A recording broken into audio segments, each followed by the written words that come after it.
الحلقة في القلب مشاعر أخفيها قد أشرقت الشمس عليها. بسم الله الرحمن الرحيم. السلام عليكم ورحمة الله وبركاته.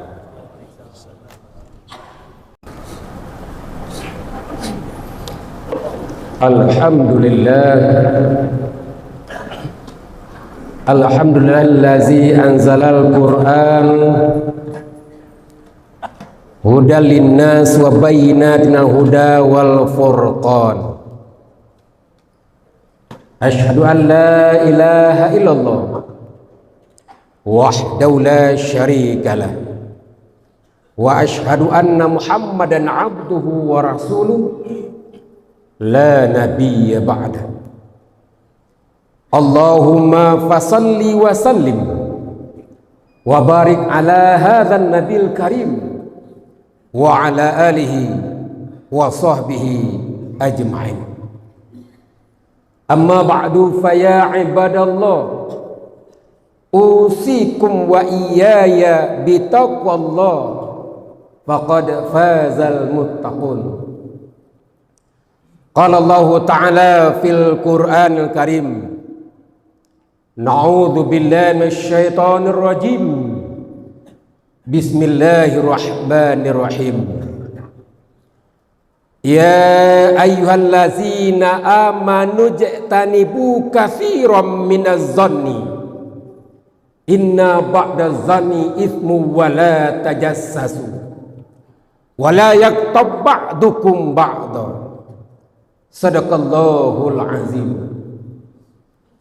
Ma'asyiral muslimin sidang jemaah Jumat rahimakumullah. Kembali kita bersyukur kepada Allah Subhanahu wa taala. Alhamdulillah.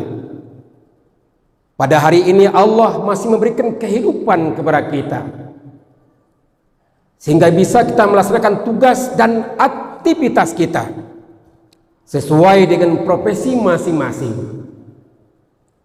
Wajarlah kiranya sejenak kita berhenti untuk kita melaksanakan kewajiban kepada Allah, yakni melaksanakan salat Jumat berjamaah. Selawat beri salam, mari sama-sama kita berdoa kepada Allah agar disampaikan berarwah junjungan kita Nabi Muhammad sallallahu alaihi wasallam dengan lafaz Allahumma salli ala Muhammad wa ala ali Muhammad. Hadirin sidang jemaah Jumat rahimakumullah. Sebelum khatib memberikan isi khutbah pendek kali ini, maka khatib mengajak kita bersama, termasuk untuk diri khatib sendiri. Marilah selalu kita tingkatkan keimanan dan ketakwaan kepada Allah Subhanahu wa ta'ala. Ibaratkan kita memberi pedang yang baru, lalu kita asah dengan sangat tajam. Setiap hari dan waktu kita pergunakan, tentu dia akan tumpul. Begitu jugalah dengan keimanan yang ada dalam dada kita. Godaan untuk merusak iman makin hari makin canggih sesuai dengan perkembangan teknologinya. Maka dari itu khatib mengajak kita, tiada kata untuk mencapai sebuah ketakwaan itu adalah dengan meningkatkan keimanan kepada Allah Subhanahu wa ta'ala. Hadirin sidang jemaah Jumat rahimakumullah. Kita beri judul khutbah pendek kita kali ini, yakni hindari berprasangka buruk. Firman Allah yang khatib bacakan tadi, surat Al-Hujurat ayat 12. Apa kata Allah? Hai orang-orang yang beriman, jauhilah kebanyakan dari kamu berprasangka, karena sebagian dari prasangka itu adalah dosa. Dan jangan suka kamu mencari-cari kesalahan orang lain dan mempergunjingkannya. Dipertegas oleh Allah di sambungan ayat itu, Sudikah kamu memakan daging saudaramu yang telah mati? Pastilah kamu jijik melihatnya. Wattaqullah, dan bertakwalah kamu kepada Allah. Dalam makna lain adalah, dan takutlah kamu kepada Allah. Innallaha tawwabur rahim. Sesungguhnya Allah Maha penerima taubat lagi Maha penyayang. Jelaslah bahwasanya dalam surat Al-Hujurat tersebut Allah menggarisbawahi bahwasanya berprasangka itu ada dua. Yang pertama disebut dengan su'uzon, orang-orang yang suka berprasangka buruk. Yang kedua husnuzon, orang yang berprasangka baik. Maka titik persoalan kita kali ini, kita bahas yang pertama, orang yang suka berprasangka buruk. Bulan November 28 November kemarin sudah dimulai masa kampanye di seluruh Indonesia. 14 Februari itu masa akbarnya pesta demokrasi di Indonesia. Tentu masing-masing individu kita, masing-masing pribadi kita sudah punya calon, baik calon presiden, wakil presiden, ataupun calon legislatif, baik di tingkat kabupaten kota sampai ke tingkat nasional DPR RI. Namun jangan sampai gara-gara kita membela kelompok tertentu, partai tertentu, calon tertentu, itu merusak persatuan dan ukhuwah Islamiyah kita, memperkurang silaturahmi di antara kita. Sehingga inilah yang kadangkala tanpa kita sadari, apa yang kita tulis lewat daripada ketikan tangan kita di media online, di dunia apapun namanya, itu akan bisa menjadikan orang lain berdosa gara-gara kita dengan disebutan su'uzon, suka berprasangka buruk. Dalam hadis Rasulullah sallallahu alaihi wasallam diungkap oleh Rasulullah sallallahu alaihi wasallam, iyyakum wazanna fa izanna aglabul hadis. Kata Rasulullah, takutlah kamu terhadap prasangka, karena berprasangka buruk itulah induk dari para ucapan yang paling dusta. Maknanya bahasa yang lebih jelas adalah dari pagi kita sampai siang hari ini, sampai nanti menjelang kita tidur, suka kita berkata bohong, suka kita berdusta. Induk daripada dusta dan bohong itu adalah orang yang suka berprasangka buruk. Hadirin sidang jamaah Jumat rahimakumullah. Maka dari itu, kenapa kok berprasangka buruk? Kita dianjurkan untuk dijauhi. Dan apa saja tanda-tanda orang-orang yang suka berprasangka buruk itu? Dalam hadis lanjutan yang khatib bacakan di awal tadi, yang pertama, orang-orang yang suka berprasangka buruk itulah wala tajassasu, suka memata-matai, suka memata-matai orang lain. Silakan kita dukung pasangan kita tersendiri, silakan kita dukung pasangan presiden dan wakil kita, tapi jangan sampai kita merusak dan menghancurkan silaturahmi dan kebersamaan kita antara satu dan lainnya. Apalagi itu sampai mencaci maki pasangan yang tidak sama dengan kita.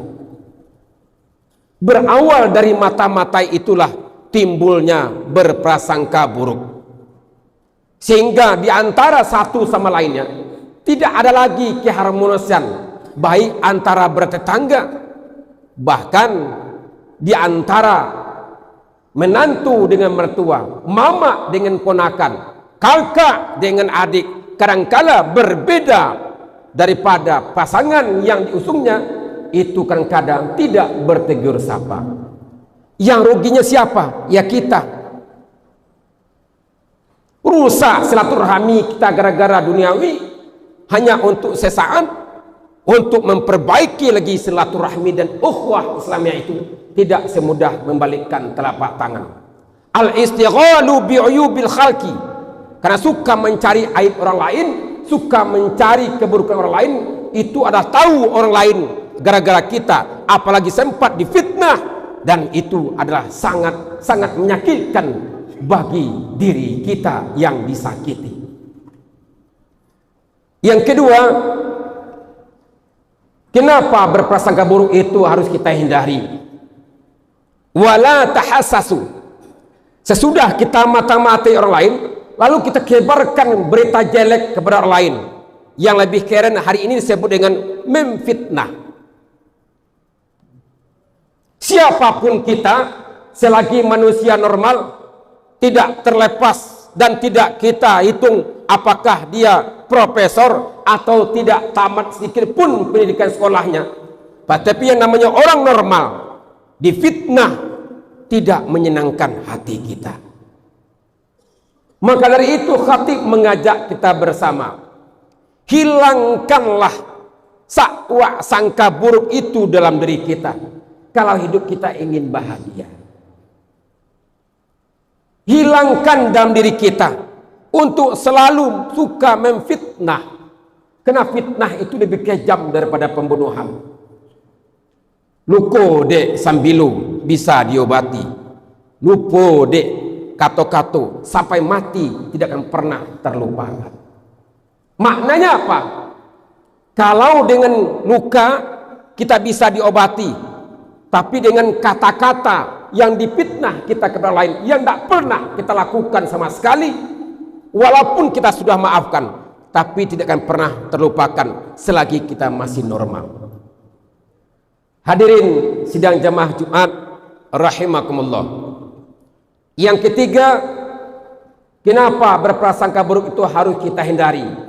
Kata Rasulullah, wala tahasadu, akan saling membelakangi.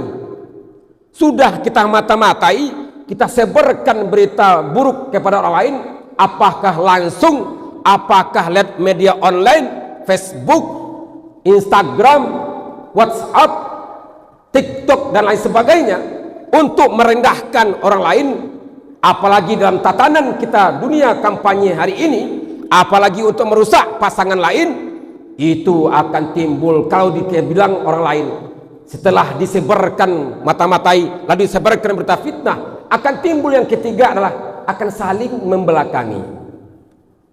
Orang-orang yang bertemu dengan orang yang difitnah, kata Profesor Dr. David Killer LCMA, guru besar Harvard Chicago Amerika Serikat, mengungkapkan orang yang pernah memfitnah atau menjelek-jelekkan orang lain, ketemu langsung tatap muka dengan dia, secara spontan gerak-geri daripada tubuhnya, itu akan mencerminkan ketakutan, akan mencerminkan dia itu bersalah. Begitulah kira-kira pandangannya orang-orang yang suka kita fitnah, bertemu dengan orang tersebut, maka secara tidak langsung, karena kita manusia normal, akan nampak sebuah ketakutan, grogi kita berhadapan dengan orang yang fitnah. Wa zalimu la yantahi. Kenapa? Karena dia tidak pernah berhenti berbuat aniaya, berbuat zalim kepada dirinya dan juga kepada orang lain. Maka dari itu, hal seperti ini mari kita jauhi di masa kampanye. Silakan berbeda partai, silakan berbeda calon presiden wakil presiden kita, tapi perdamaian dan persatuan serta ukhuwah Islamiyah di antara kita jangan sampai hilang. Hadirin sidang jemaah Jumat rahimakumullah. Yang keempat, yang terakhir, kenapa harus kita hindari berprasangka buruk itu adalah wala tadabaru. Itu akan saling dendam. Setelah dimata-matai, disebarkan berita jelek alias memfitnah, lalu akan saling membelakangi. Yang keempat, akan timbul saling membenci. Benci menimbulkan dendam, dendam menimbulkan permusuhan, permusuhan akan terjadi adalah persengketaan, dan persengketaan akan ujung pada pidana, pidana akan saling menyakiti antara satu dengan lainnya. Apakah kita senang di saat saudara kita difitnah? Apakah kita senang di saat saudara kita itu dibohongi orang lain? Apakah senang saudara kita, ponakan kita, mama kita, sepupu kita, ataupun mertua kita dijelek-jelek orang lain yang itu tak pernah kita melihat dan mendengar dia melakukannya? Otomatis akan saling dendam satu sama lain, seperti yang dilakukan oleh beberapa oknum-oknum, apakah partai tertentu atau orang-orang tertentu.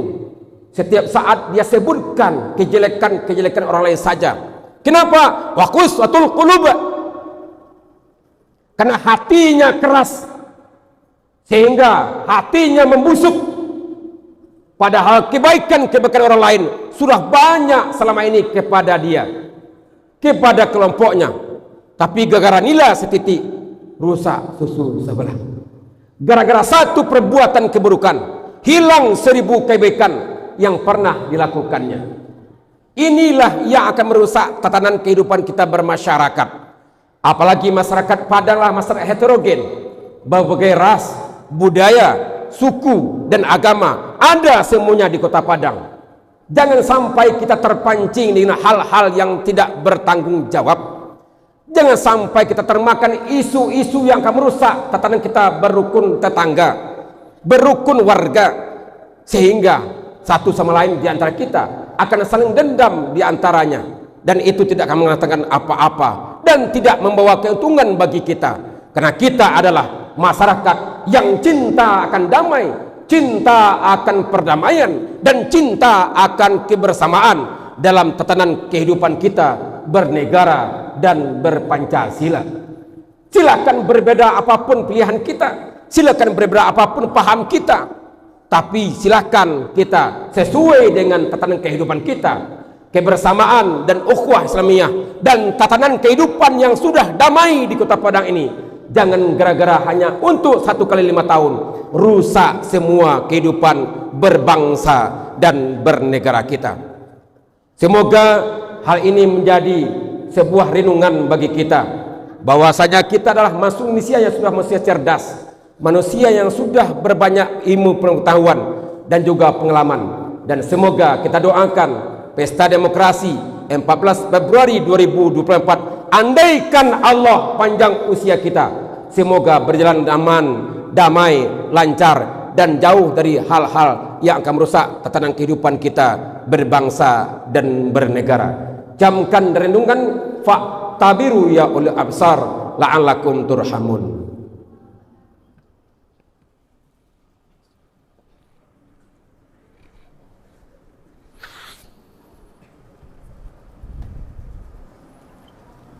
Alhamdulillah, alhamdulillazi arsala rasulahu bil huda wa dinil haqq liyuzhirahu 'ala dini kullihi wa kafa billahi syahida.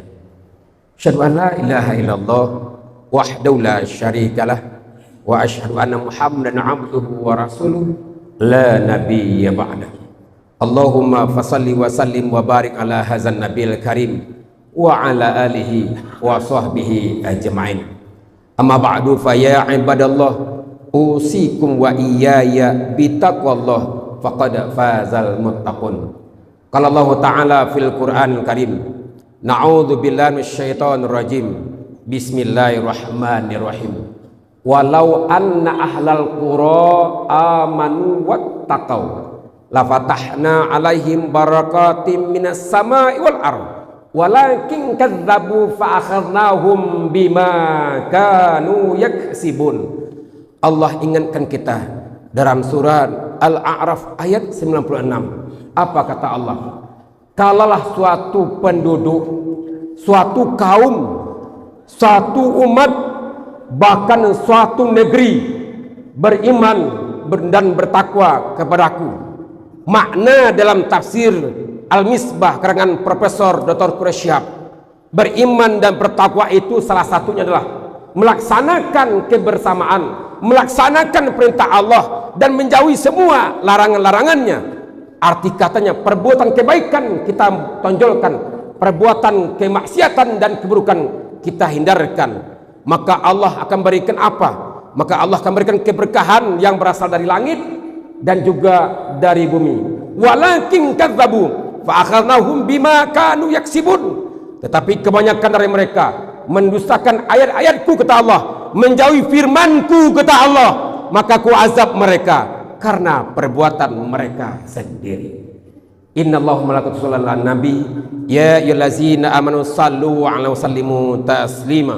Allahumma shalli ala Muhammad wa ala ali Muhammad kama shallaita ala Ibrahim wa ala ali Ibrahim wa barik ala Muhammad wa ala ali Muhammad kama barakta ala Ibrahim wa ala ali Ibrahim fil alamin innaka Hamidum Majid.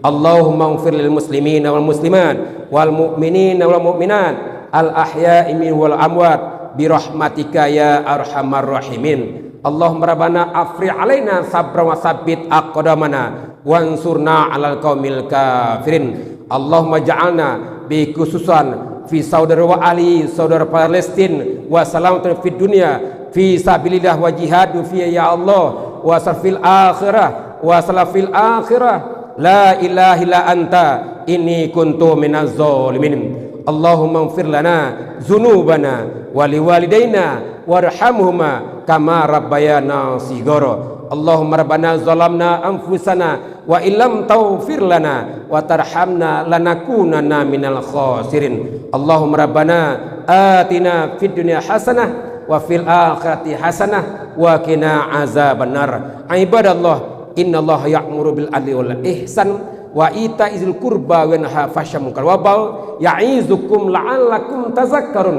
wa la zikrullahi akbar.